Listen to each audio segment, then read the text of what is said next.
Quer saber o que eu escrevi na redação SSA de 2019? Então vem comigo que eu vou te contar. Olá, eu sou os começando, meu nome é Débora Santos e seja muito bem-vinda a mais um vídeo aqui no meu canal. Como vocês já viram no título, hoje iremos ler a minha redação SSA 2019, que atingiu a nota 9,5. Assim, iremos analisar quais foram os pontos, quais foram as coisas que eu abordei dentro da minha redação para conseguir tal nota. A redação, enquanto eu estiver fazendo a minha leitura, vocês estarão acompanhando aqui na tela. Por esse motivo, terei que mudar o ângulo do vídeo, pois eu vou estar utilizando o meu computador como suporte. Tá ansioso para saber o que eu escrevi? Então vem comigo que é sucesso! Magicamente aparecia um novo ângulo aqui para vocês. Então, como eu já falei, eu vou usar o meu computador como suporte para fazer a leitura e vocês vão estar acompanhando aqui ao lado. Então, por favor, não se incomode se eu ficar olhando ao lado, porque eu necessito do meu computador para fazer a visualização da redação de 2019. Antes de começarmos, o tema da minha redação do SSA 3 2019 foi o protagonismo do jovem para a construção de uma sociedade mais justa. Então, vamos lá. Como já foi abordado em outros vídeos aqui no canal, o SSA ele necessita de um título na sua redação. É um ponto obrigatório para a redação do SSA. E quem não utiliza o título acaba perdendo meio ponto logo de cara na sua correção. Então, o título da minha redação foi Protagonismo Juvenil, Passos para o Futuro. Vamos começar com a introdução. Eu iniciei o texto dizendo isso. Consoante o matemático Pitágoras, que possuía uma linha de pensamento filosófica, dizia: educai as crianças para que não seja necessário punir os adultos. Dessa perspectiva, analisa-se a importância sobre os direitos e deveres atribuídos aos jovens. Desse modo, o protagonismo juvenil dentro da sociedade tem um forte impacto e acarreta em diversas transformações da realidade presente. Aqui a gente já percebe, então, que eu fiz o uso do repertório sociocultural, e esse repertório eu apresentei no texto de forma direta. Eu coloco o autor, que seria Pitágoras, e logo em seguida eu coloco o que ele disse, a citação direta entre as aspas, mostrando exatamente o pensamento que ele abordou, o pensamento que ele falou ali na sua citação. Então, a gente pode analisar a segunda parte da introdução, que seria a questão das teses. Como eu já falei no vídeo sobre redação do zero, aqui eu utilizo a questão de pontos positivos e pontos negativos. Então, eu faço a construção de uma tese geral, ou seja, não é uma tese explícita. Eu não coloquei explicitamente quais seriam esses impactos e quais seriam essas transformações, mas eu fiz uma tese geral que eu posso estar abordando ao longo do meu texto e fazendo o quê? Funilando o meu pensamento para que ele consiga estar mais objetivo ao longo dos desenvolvimentos. Não é a melhor tática de construção de argumentação e de tese, pois quando você não sabe construir bem esse tipo de tese, você pode acabar se perdendo e fazendo tangenciamento de tema. Porém, eu utilizei aqui nessa redação a tese geral, que é aquela tese que não é de forma explícita no seu texto. Mais uma vez, como abordado no vídeo sobre como fazer uma redação do zero para o SSA, eu falei sobre pontos positivos e pontos negativos, mas isso não quer dizer que você não precise ou que você não possa utilizar o método que a gente utiliza no Enem, que é o método causa-consequência. Você pode sim utilizar método causa-consequência, também pode utilizar causa e exemplo ou causa e causa, mas não importa o modo que você faça a construção dessa tese, o importante mesmo é que ela esteja presente. Para você fazer a construção de um texto dissertativo argumentativo, é necessário as teses para estar sendo discutidas ao longo do texto. Então, não importa o modo como você coloque, introduza essas teses no seu texto, elas devem sim estar presentes de alguma forma. Agora, iremos para a leitura do D1. No desenvolvimento 1, eu digo o seguinte. A princípio, é imprescindível ressaltar que o protagonismo do jovem brasileiro não tem sido abordado com tanta relevância como no passado. Entretanto, cabe atribuir a esses os seus feitos, a exemplo, a participação como verdadeiros militantes por seus direitos ou pelo bem comum. Assim, pode-se fazer referência sobre a interação juvenil na sociedade à passeata dos 100 mil, a qual levou milhares de pessoas às ruas, em sua maioria jovens e estudantes, para protestar contra a morte de um jovem em decorrência de um confronto policial. Dessa maneira, observa-se a força dos jovens protagonistas e as mudanças que, com a união de todos, essa pode trazer. A primeira coisa que eu quero abordar aqui no desenvolvimento 1 seria o uso dos conectivos. Se você prestou atenção enquanto eu li e estava fazendo a leitura junto comigo, você percebeu que eu utilizo os conectivos para estarem sinalizando as ideias que eu estou apresentando. Por exemplo, logo no início eu começo com o conectivo a princípio. Isso significa que eu estou iniciando a minha ideia, eu estou iniciando a minha argumentação, eu estou iniciando o meu pensamento. Então, o conectivo ele já dá o norte para onde o meu texto ele irá caminhar. Por isso, a importância do conectivo ao seu texto. Além de trazer uma fluidez excelente e ajudar você a ler com mais facilidade, ele também está norteando as ideias que estão sendo apresentadas. Aqui, eu abordei a minha tese 1, que seria exatamente a questão do forte impacto que o protagonismo juvenil ele tem na sociedade, que a gente falou lá na introdução. Lembra que eu falei sobre o forte impacto e também sobre as transformações que o jovem pode trazer? Então, a minha primeira tese era o forte impacto do protagonismo juvenil na sociedade. Logo, eu utilizo aqui, no meu repertório sociocultural /comprovação, a passeata dos 100 mil, que foi um fato histórico, é um fato histórico na verdade, e que você pode sim estar utilizando dentro da sua argumentação aí para estar dando embasamento ao seu texto. Foi exatamente o que eu fiz aqui. Eu utilizo a força que esses jovens tiveram em sua época e trago como referência para a atualidade, fazendo então a interação entre esses momentos. Tanto o jovem pode ser forte hoje dentro da sociedade com a sua voz, como foi no passado. Era exatamente isso que eu queria dizer. E eu finalizo trazendo então a amarra do meu texto, né? Dessa maneira, observa-se a força dos jovens protagonistas e as mudanças que, com a união de todos, essa pode trazer. Eu faço a finalização da minha ideia, eu necessito encerrar o pensamento que eu comecei lá no início do parágrafo. Então, mais uma vez, observe aqui a questão do conectivo. Dessa maneira, é um conectivo de conclusão, de finalidade, de encerrar pensamentos. Então, utilize conectivos, traga aí repertório sociocultural, faça a finalização da ideia, argumente em cima da tese que você escolheu para estar abordando, não faça tangenciamento de tema. Então, vamos para o desenvolvimento 2. Eu iniciei o desenvolvimento 2 da seguinte maneira. Ademais, a carência de incentivos para lutar por seus direitos e deveres assegurados na Constituição Federal de 1988 e no Estatuto da Criança e do Adolescente tem sido a falha que persiste na geração atual. Com isso, os jovens da atualidade fazem alusão à primeira lei de Newton, isto é, permanecem inertes defronte às problemáticas. Todavia, é necessário trabalhar o sentimento de empatia e de justiça para que esse se desenvolva dentro da sociedade juvenil, para que, dessa forma, esses tornem-se cidadãos ativos na busca por melhores condições de vida e pela assistência por parte do governo. Nesse âmbito, segundo Hegel, os jovens irão formar gerações futuras mais críticas e militantes, pois o homem não é mais do que a série de seus atos. Mais uma vez, eu quero observar a questão dos conectivos. Assim como eu utilizei no D1 o conectivo para dar início à minha argumentação, aqui eu tenho que usar um conectivo de continuidade, ou seja, eu utilizei o ademais. Pode ver que o ademais significa que algo já foi dito anteriormente e não como a princípio. O a princípio significa que ainda vai ser dito. Então, veja também a relação dos conectivos e a relação dos parágrafos. Isso faz com que o seu texto ele tenha a relação inter e intraparágrafos. Inter é entre parágrafos e intra é dentro do próprio parágrafo. Tem até um vídeo aqui no canal também falando sobre isso. Vou deixar aqui no card para vocês.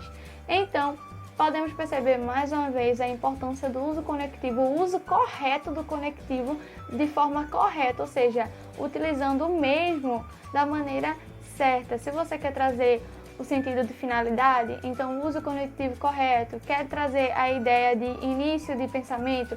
Conectivo correto. Quer utilizar a progressão de pensamento? Conectivo correto. Não é só utilizar os conectivos, mas sim utilizá-los de forma certa. Agora iremos para a questão da argumentação no meu desenvolvimento 2. Eu utilizo a Constituição Federal e utilizo o ECA, que é o Estatuto da Criança e do Adolescente, como argumentos, pois eu digo que, mesmo que todos os direitos estejam assegurados no Estatuto e na Constituição, os jovens eles não têm o apoio do governo para com esses direitos, ou seja, o governo, o Estado, ele está em defasagem com o jovem brasileiro.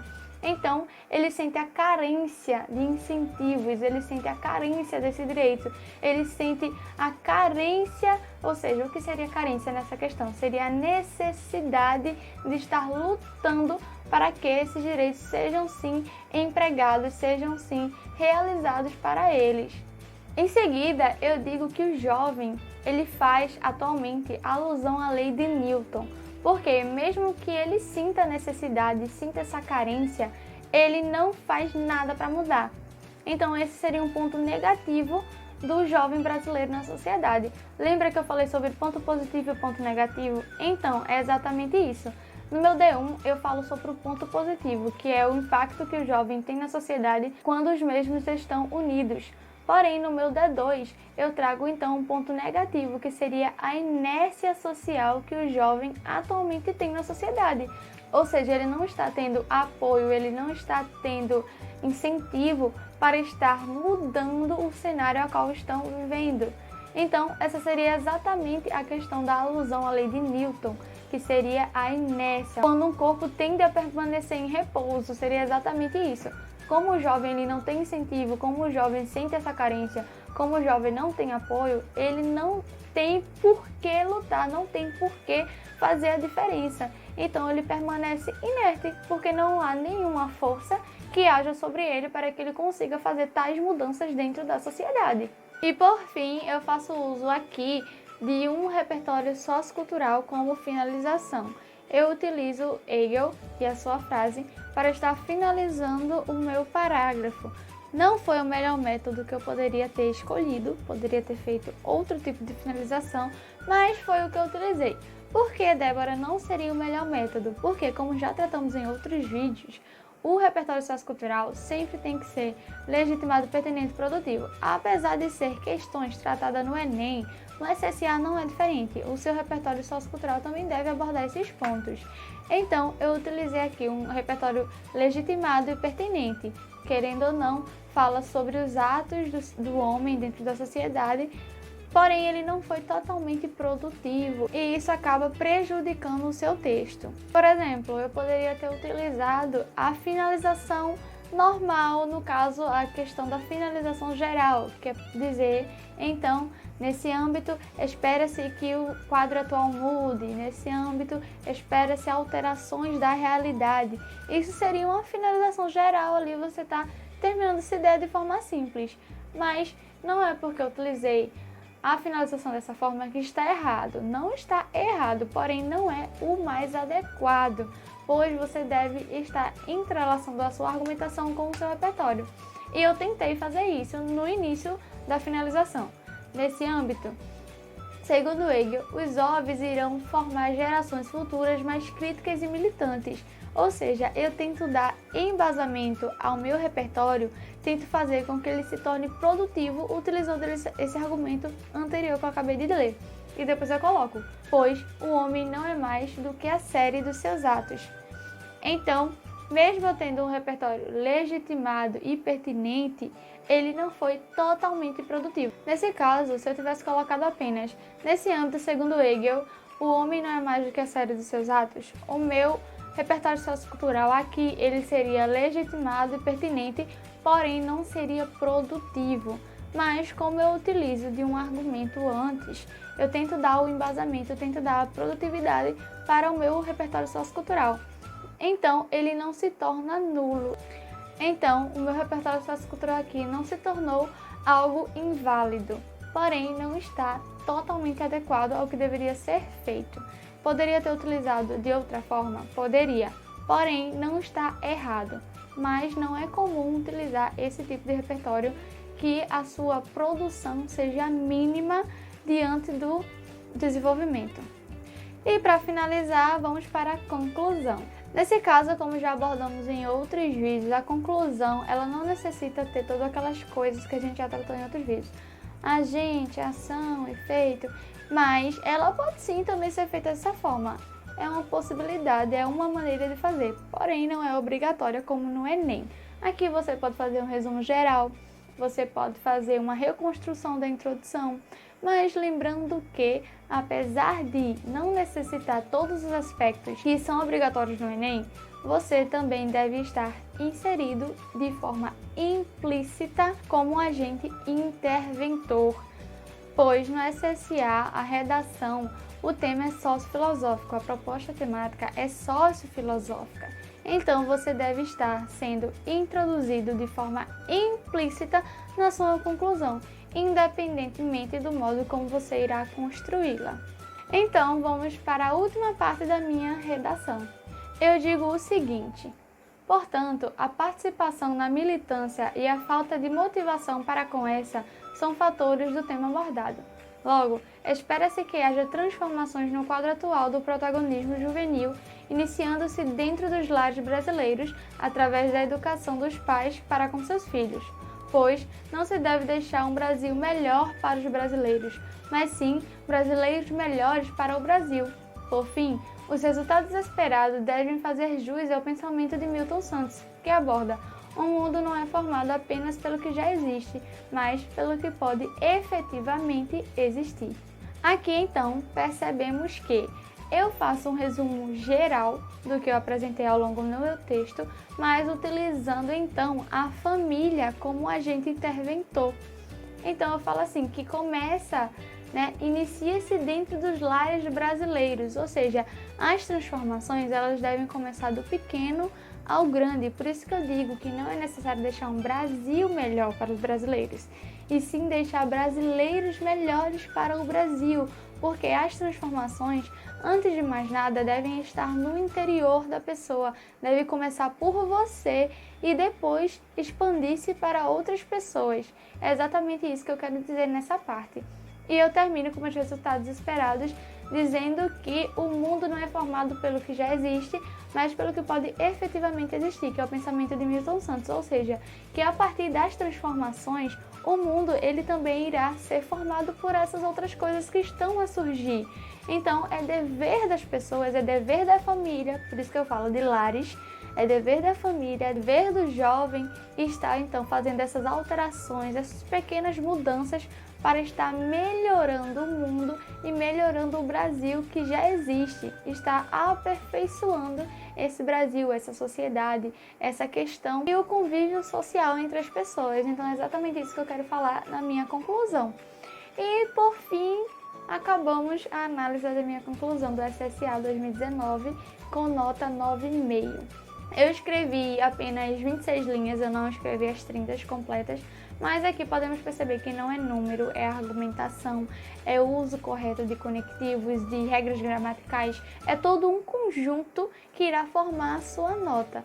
E para quem está pensando em desistir do SSA, por favor, não faça isso, pois o SSA sim é uma chance de você entrar na faculdade, é um a mais. Mesmo que você tenha perdido um ano, não desista, porque eu também perdi um ano e eu passei também pelo SSA. Minha dica para vocês é: não desistam, estude para o SSA e foca que vocês irão conseguir e ir muito além, tá bom? Muito obrigada a você que assistiu até aqui, te vejo no próximo vídeo. Não se esquece de se inscrever no canal, de ativar o sininho da notificação e de deixar aquele gostei que me ajuda bastante. É isso, me segue nas minhas redes sociais que estão aparecendo aqui na tela e eu te vejo no próximo vídeo. Um beijo e tchau!